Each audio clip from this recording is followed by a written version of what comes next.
Hey everybody, welcome back to Stratego Freaks for another exciting video. Today's match is between the last attack Titan, formerly known as Eren Yeager, and myself, Mantis, in a challenge match. A couple weeks ago, Eren reached out and wanted to compete against Nemesis in a challenge match, which they played, and Eren's early aggression and solid GTO play kind of got the advantage, and he never let it go, and he ended up beating Nemesis in a pretty quick match. And then a couple days later, Eren reached out again, wanting to complete the father-son sweep and challenge me to this match, which I gladly accepted. I'm always looking for a challenge against a strong player, and Eren's a good dude. He always provides great educational content and a fresh look at the game. So this is our match. Let's see what takes place, and we'll get underway. Before I get started, though, when he beat Nemesis, Eren's flag was up in the corner here and unbombed. It was in a pretty tricky location, which made it very hard to read. And Nemesis was actually on it, I believe, or near taking it at one point, but because of the odd location, he just couldn't get a solid read on it and missed it and ended up losing the game. But that said, Eren will change gears. He's not a stagnant player. He doesn't repeat a whole lot. And I assumed him to completely move the flag to the opposite side of the board. So I'm looking at this right side, 1, 2, 3, 4, or 5 squares.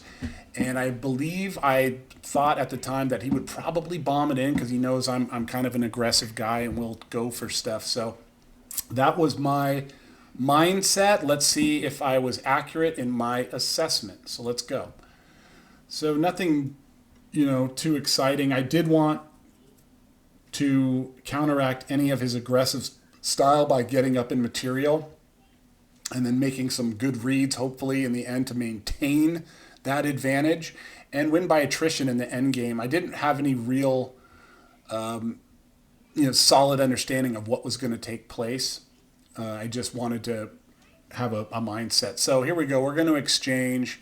Very even thus far, and nothing really established.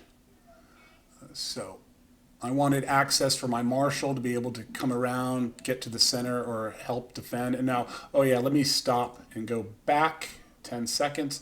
When this piece was coming down on the left side right here, I called this as a captain. I did not want it to slip past and take anything. Even I just wanted to test it and get rid of it as quickly as possible and go up that captain, and I got it. So I'm stoked on that. Now this is an unknown piece, and I wanted to scout, and it's another captain. And I'm going to go up 2 captains pretty early.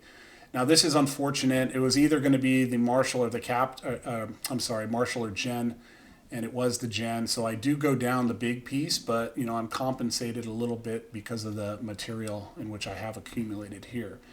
Now he's giving me another piece. So if you're looking at the graveyard, I'm starting to stack up, and this will be helpful later on in the game if I can maintain that. So unfortunately, he finds my marshal, which sucks, but I knew that it was a possibility by bringing it up. I was hoping to get something better than that. So I'm going to do a little bit. That was definitely not here. Actually, let me stop, go back. When that piece moved out here, let me stop. I considered it could possibly be a spy, and Eren is not, he's not afraid to put his spy in precarious spots in order to kind of bait into that. He does know my marshal, so I needed to be careful. So I decided I was going to find out right away. So I kind of bring up my scout and I bring it over because I want him to know what it is. If he moves away, knowing that it could be potentially on his spy, then, or if he does move away, then that kind of gives me an indicator that could very well be his spy. But he doesn't move it, so I just said that's not it, and I move right on it. Now I pick up another piece. So let's take a look at once again. I've got a pretty significant minor piece advantage here, and it's going to be hard to keep that. But as I said, I wanted to make a read later in the game, which it doesn't always work out that way, but I'm trying to win this by attrition. So let's see what happens. Oh, my phone's blowing up. And let's keep going. Now I'm trying to figure out what's happening here. And he has discovered a couple of my bombs, which is not ideal. But I think at this point, even though he has discovered the 3 bombs, being up the 3 captains, the being up in the sergeant and lieutenants is, kind of a good way for me to start this game and get into the mid game. I do know that I am vulnerable to a crazy lotto over here. And, when people get behind in material and they feel like they're not, basically desperate and they have information on the bombs, they're going to go in and try to get some of that material back. So that was definitely on my radar. Let's keep going.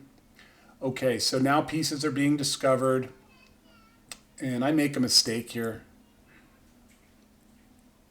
I should not have let this kernel come down without bringing my other kernel over to stop it, because as you can see here, this looks like just a hittable zone. And I kind of kicked myself. And Eren, you can't make mistakes like this against a player like Eren, because they'll pick you apart. And I blew that. But I was fortunate. He made a wrong call. So let me see here. Okay, so I'm out, and I'm not buying I'm taking that. I'm going to blind spite. Now this allows me to get my major out, which I was pretty thrilled about. I definitely wanted to save that. I did not want to go down another major. So even though I lose a captain, I still have preserved the life of that major. Now here he comes, and I know he's just going to start taking. And these are all good hits by him. I knew that was coming. He puts on the brakes a little bit. Now this pushes up, and he's trying to portray that as possibly a marshal, and I wasn't having it, and I insta-hit it and get rid of his spy, which at this point in the game is kind of huge because I believe these both have moved. And, I'm looking to get in, be aggressive. Now, I had mentioned earlier that I believe his flag is on this right side of the board. Having these pieces down in there to either scout or eliminate a protector around the bombs or just discover is very helpful. And I do have this miner, although it's slightly out of position, I can still bring it around and get up if I have to. So I was thinking this game might just come down to who gets to the flag first, and that was a possibility. So let's keep going. All right, I take that. Now, this I was looking at as a potential marshal. The marshal on his side had not made an appearance, and I brought this spy down to almost attack anything that came out early, and I was going to just insta-hit what moved on it. I also thought that if he was in danger on this side of the board, he would try to migrate his marshal over to possibly exchange and then use his big piece advantage to, hopefully cut it off and not let me get down. But I decide that I'm going to insta-hit, and it was his miner. That sucked. But nevertheless, I've got big pieces down. I'm not buying his marshal over here. I'm thinking his marshal is over here, and I'm waiting for him to start coming across. And he's coming back up, and now he's bringing this piece across, and I'm making my move. Let me go back 1 second here. So the sergeant is placed here, and the reason I'm bringing that up is, and I'll show you why. So I'm coming up, and now he knows that this is most likely a miner. And instead of going through with his attack, I don't think he felt necessarily comfortable and was trying to get over here, knowing that some of these are movable pieces, and he might want to try to attack or stop that. And when I became very sure that his flag was here, was when he moved up here. This is a takeable piece. This sergeant moved. It's takeable. And he ignored it, because that would have moved him one more space. Not that it would have made too much of a difference here, because I'm going to get this miner up regardless. But it showed me he didn't want to be one more space out of position. So he ignored it, which kind of solidified my read on the flag being over here. So I'm coming up, and I'm just going to scoot this down. He's not chasing, and he's coming up. Now we're going to exchange. And he's coming across, and this to me looks like the marshal. He does not want me coming down at all. I still don't know where his majors are. I don't think so anyway. But I'm going to utilize, I have to make a decision. Where is it? And let's see if I'm correct here. So he comes around. We exchange. Now he's bringing up the major. I am not hesitating. He ignored it. I come in and boom, I get the flag. So I made a kind of an aggressive read there. Let's go back just a second, 10 seconds here. So once that moves, I wasn't sure what, I mean, clearly that was the major, but he ignored it. He could have been completely out of position. But once I discover the bomb here, I'm committed that this is the flag. And as we saw earlier, it is. I'm not even hesitating. Bang, and we go. So I was stoked to not allow the father-son sweep, and which actually this game inspired me to start the Stratego Freak of the Week, which is going to be an ongoing challenge.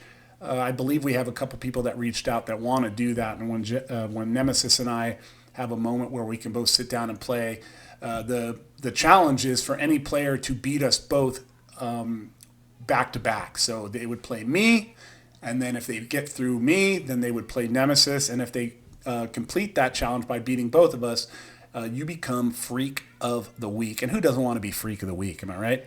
So we'll put you up on the website or on the channel and give you some props and clout that you greatly deserve. And we'll do that. Anyways, guys, I got to run. I hope this was an enjoyable match, and hopefully maybe you learned something from it. Anyways, have a great day. We'll see you soon, and I hope to beat you as well. Bye.